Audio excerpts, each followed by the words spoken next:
Hello. Welcome to the Never Not a Nerd Show. I am Jamie. And I am Rick. So follow-up shit that we're not going to talk about otherwise. We never talked about the Obi-Wan trailer from last week. Oh, yeah. Did you ever even watch that? No.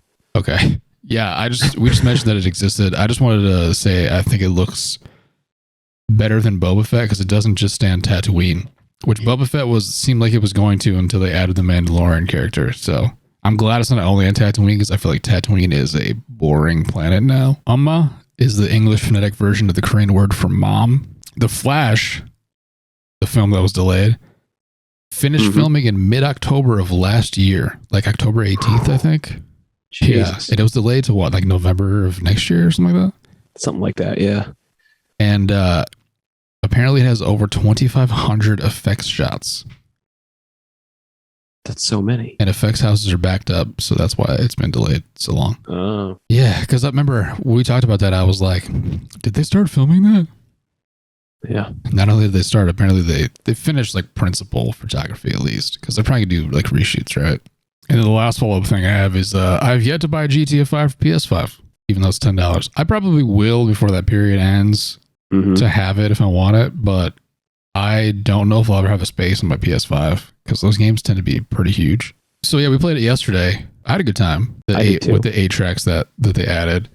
I am not a Mario Kart historian though, so I'm not able to compare them to what existed in the past, but you were saying some people had complaints about them, right? Yes, I'm also not a Mario Kart historian. Yeah. I've played many of them throughout the years, but literally the Nintendo Switch is the first Nintendo system I've owned since the NES. So yeah, there's complaints online where like they've taken some of the imagery away or simplified or smoothed out some of the imagery. Yeah. Or in like a DS version, the trees along the side of the streets had faces. Which is kind of crazy because this should be more in depth, or it should be more in depth, but I think it's more stylized to what Mario games look like on the Switch is really what it's all about, because I have not seen that look for anything that's a modern Switch game. They got rid of like a lot of the faces on trees and things like that show up in the old style, the old visuals for the game, but they're reskinned. It's not like they're just giving you these old maps entirely and you're playing the old look. You're playing everything with a modern skin. So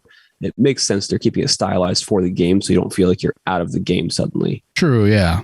I would rather it look like the rest of the game than be looking like a Super Nintendo map on a Switch game. You know what I mean? Like that's fine, but the way they chose to do it is better. Yeah. Than the alternative that you're saying. And I'm sure they tried both. Probably. Because like, why wouldn't they? They don't. It's like they don't have it already mapped. Yeah. That just seems incredibly lazy though, to just put the maps in, just be like, yeah, here's the game, it looks just like it did in this. We basically ported it without doing anything to the visual of it. I mean, why else would it take them till the end of next year to release the other 40 tracks too? Exactly. There's 40 left coming, right? They released 8 Friday. 48. Yes. Okay. Yeah. So there's 8 left over the next year and a half, basically. 5 more sets of 8, and then maybe they'll release Mario Kart 9. I doubt it. We'll see. No, they're making too much. They still make too much money off Mario Kart. Now it's time for movie news / movie discussion. But yeah, for release stuff, the only major release coming this Friday seems to be The Lost City, the movie starring Sandra Bullock and Channing Tatum. And X, the movie we killed on Mary Van Kill, has a 78 on Metacritic and a 95% positive on Rotten Tomatoes. Are we complete fools? Maybe. Apparently, it's pretty fun.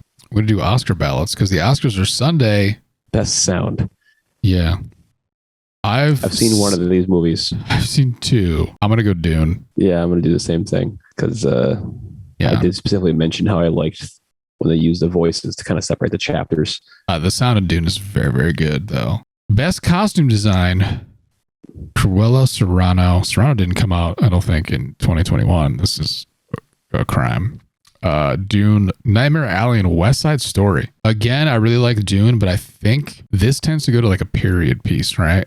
It's not your favorite. It's like, what do you think is going to get it? Then West Side Story is going to get it. Yeah, I kind of think the same. Yeah, I'm going to go West Side Story because old people love that shit. And I think a lot of the Oscar voting audience is still old. Best cinematography, Dune, Nightmare Alley, The Power of the Dog, The Tragedy of Macbeth, and West Side Story. I have to go with the one I would vote for here, and it's The Tragedy of Macbeth. Okay. I'm just going to say Dune. Dune's going to win a lot. Best production design: Dune, Nightmare Alley, The Power of the Dog, The Tragedy of Macbeth, West Side Story. When I did my top 10 movies, I said the only production design that I liked more than Tragedy of Macbeth was Dune. That kind of answers that for you. Yeah, I'm going to say Dune. Yeah. I think Dune's production design is great, too. Best visual effects. You've seen most of these. I have. Dune, Free Guy, No Time to Die, Shang-Chi and the Legend of the Ten Rings, and Spider-Man No Way Home. I'm going to go Dune again. I think Dune's... It's really good, man. The shield, all that shit, when like the spinning missile thing like hits the ship and the explosion happens within the shield. Amazing. It's Dune for me. I'm gonna go with Free Guy though, honestly. Okay. It's its only chance. And like I said, if they care about the fact that it's like it nails the video game setting so well, then I think it's gonna win. Next is best film editing amongst Don't Look Up, Dune, King Richard, The Power of the Dog, and Tick Tick Boom. I'm going to go with Tick Tick Boom on this. I'm kind of hoping it wins, and I haven't seen it. But I think I remember it being good. I don't know if it was just like frantically weird. Best makeup and hairstyling: Coming to America, Cruella, Dune, The Eyes of Tammy Faye, House of Gucci. Probably going to be Coming to America or Cruella, right? My instinct here says House of Gucci. That movie was decimated in reviews, as I recall, but maybe that means that it really earns that. It earns that nomination. Yeah, I was looking at Cruella or Coming to America. I'm just gonna say Cruella because why not? Yeah, why not? Can't vote for Dune for everything. You could. I could. Best international feature film: Drive My Car, Flee, Hand of God, Lunana, A Yak in the Classroom, and The Worst Person in the World. Yeah. I may be wrong. I think this might be the easiest category to pick because Drive My Car is also nominated for Best Picture. Seems like a clue. Yeah. I think if something that's nominated for Best International Film is also nominated for Best Picture, it's probably the best international film. Yeah, I'll agree with that and make the same vote. Documentary feature: Ascension, Attica, Flee, Summer of Soul, Writing with Fire. I heard Summer of Soul is dope. I'm going to say that one. I'm planning on watching that. Same. Best original score: Don't Look Up, Dune, Encanto, Parallel Mothers, and The Power of the Dog. To me, this is between Dune and The Power of the Dog. Fuck it, Power of the Dog. Why not? Yeah, I think that might actually... What do I care about? I don't know. Like I said, I think it's between that and Dune. But I'll go with that because it's more like subtle. And best animated feature: Encanto, Flee, Luca, The Mitchells versus the Machines, Raya and the Last Dragon. What? Mitchells and the Machines is going to win. I'm going to go with Flee then. I was going to say I'm going to pick the one of the two that you don't go with. Yeah, best adapted screenplay: Coda, Drive My Car, Dune, The Lost Daughter, The Power of the Dog. I think this is The Power of the Dog. All right, sure. I'm going to say Dune. GG easy. Original screenplay: Belfast, Don't Look Up, King Richard, Licorice Pizza, The Worst Person in the World. I'm going to say King Richard. I was thinking King Richard too. King Richard or Belfast, but I'm going to go with King Richard because that was my first instinct. Best supporting actor: Kieran Hines, Belfast, Troy Kotzer, Coda, Jesse Plemons for The Power of the Dog, J.K. Simmons for Being the Ricardos, and Cody Smith McPhee for The Power of the Dog. I'm going to say J.K. Simmons. I'm going to go Troy Kotzer for Coda because I think he's won. Seen none of these. I think he's won a few things for this already. Best supporting actress: Jessie Buckley for The Lost Daughter, Ariana DeBose for West Side Story, Judi Dench for Belfast, Kirsten Dunst for The Power of the Dog, and Anjane. I'm going to guess Kirsten Dunst wins. Ellis for King Richard. She's pretty good in that, but I'm going to go with Ariana DeBose. Best actor: Javier Bardem, Being the Ricardos, Benedict Cumberbatch for The Power of the Dog, Andrew Garfield, Tick Tick Boom, Will Smith for King Richard, and Denzel Washington for The Tragedy of Macbeth. This one's tough. It is. I think it'll be Andrew Garfield or Denzel. I think the same. I think Benedict Cumberbatch is really good in The Power of the Dog too, though. I mean, he's good in everything. I think Will Smith won an award, like the Screen Actors Guild Award, right? Or did he win an award before that? I never know which award show's happening. Yeah, I don't know, but he's won for King Richard already. I'm going to say Andrew Garfield just because everybody's had their boner for him. I think it may carry over. I think he is legitimately like the best part of that movie. Best Actress, Jessica Chastain for The Eyes of Tammy Faye, Olivia Colman for The Lost Daughter, Penelope Cruz for Parallel Mothers, Nicole Kidman for Being the Ricardos, or Kristen Stewart for Spencer. I have only seen one of these, but I'm going to go Penelope Cruz. I'm going to say Kristen Stewart, and I don't expect that to work out. Best Director, Paul Thomas Anderson for Licorice Pizza, Kenneth Branagh for Belfast, Jane Campion for The Power of the Dog, Ryusuke Hamaguchi for Drive My Car, or Steven Spielberg for West Side Story. Say Hamaguchi. I'm going to go Jane Campion for The Power of the Dog. Best Picture, This is the last one. Belfast, Coda, Don't Look Up, Drive My Car, Dune, King Richard, Licorice Pizza, Nightmare Alley, The Power of the Dog, West Side Story. I'm going to go The Power of the Dog. I think it wins. It probably does.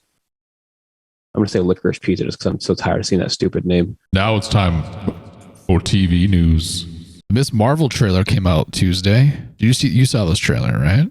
I did. What'd you think of it? The first 30 seconds seemed very not geared to me. Yeah, it seems like a kid because show. It looks very kid showish, right? Yeah, more so than any other.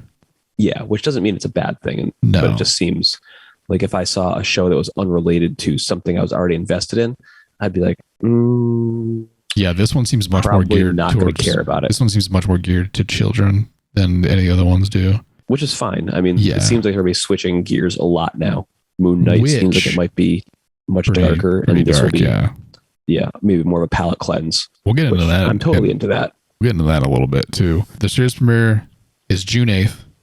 Disney will have 2 original shows on for the first time in its short life, Disney Plus, because Obi-Wan premieres May 25th. So they'll both be premiering the same day once this comes out. Also, in other Disney Plus / Marvel news, they're apparently working on another Daredevil series for Disney Plus. Supposedly. That's what the code names seem to entail. He should definitely be involved in the Echo show as well. Yeah, so I don't know if it's pop up. I'm assuming what they're going to do is give it a soft reboot where he's blipped and Kingpin is not, because Kingpin clearly has power during the snapping. The biggest person that had their eye on him was Daredevil, and he got to, claim a whole lot more power again, at least over the tracksuit mafia, which seems like a bunch of losers, but there's plenty of them. That is a very convenient way to be like, yeah, this guy, what happened? It wasn't around for 5 years. Yeah, that's so great that they actually have this caveat. It's like, there's 5 years where anything could happen, and we can just tell you what it was. Yeah, it's true. And that's canon. Netflix may charge users who share passwords more in the future. They're testing detection software in other countries, I think, currently. I think it was like Ecuador and like somewhere else, like that. I'm very curious about how this is going to work. It's probably just IP based, but I don't know how they're going to... You have your name and then there's like a Barbara on your account, and like Barbara always logs in at an IP that's not your home IP. Maybe that sets off some sort of alarm. Maybe. And they're like, okay, this person obviously doesn't live with you according to our data. Yeah. What's up with this? Yeah, it's like once a week I'll just log into my house and watches my in-laws. Yeah, that too. That could help. That's probably, I would imagine that's how they're going to figure it out. So yeah, it's weird because like I said, if I'm on mobile, if I'm traveling with my Fire Stick, or if I log in somewhere else, like in an Airbnbs, they're just like, yeah, log into Netflix, log out when you're done. So there's all those different ways that you would watch Netflix or, any streaming service anywhere. So like, it's interesting how they're going to try and go about this, because there's so many ways that I can think of it not working out in the way that they want it to, and people getting pissed. Account sharers is what they're really trying to get. Yeah, even just that, if they correct it on that, it will lose them a lot of subscribers. Like, how is I don't know. I don't think this is going to make them more money. People are just going to be like, all right, fuck it. No Netflix. Yeah. I'm going to go to Disney Plus where I can watch Daredevil. Release stuff. The second season of Bloods, a British show starring a couple of the actors from Our Flag Means Death, it's a comedy, premieres on Hulu Wednesday the 23rd. Thursday sees the release of season 3 of Atlanta on Hulu, and the premiere of the Halo series on Paramount Plus. I want to clarify about that too. I am not excited about the Halo show, even though I think the Halo lore is great. But I will most likely be getting Paramount Plus again to watch it. Also on Thursday is One Perfect Shot, a show on HBO Max. It'll be filmmakers talking about shots by other directors that they particularly like, Each episode will be dedicated to a specific director. And as a follower of the One Perfect Shot Twitter account for a long time, I'm very excited for the show. Season 2 of Starstruck also premieres on HBO Thursday. And then Bridgerton Season 2 hits Netflix on Friday. That's one for the fans of the romance novel, I guess, in video form. Now, time for game news. Overwatch 2 PvP beta is set to begin on April 26th. Blizzard said they're also going to be releasing PvP for the game before PvE, which I don't know if you're familiar with this, but Overwatch 1 is a PvP only game. Right? Okay. Overwatch 2 was developed as a more heavily PvE focused version, essentially, with PvP. Okay. But they're adding a bunch of like, you know, you can do like a horde mode type shit, or like you do missions against AI opponents type thing in Overwatch 2. That's kind of like the reason the game exists. Otherwise, they didn't need to make this at all.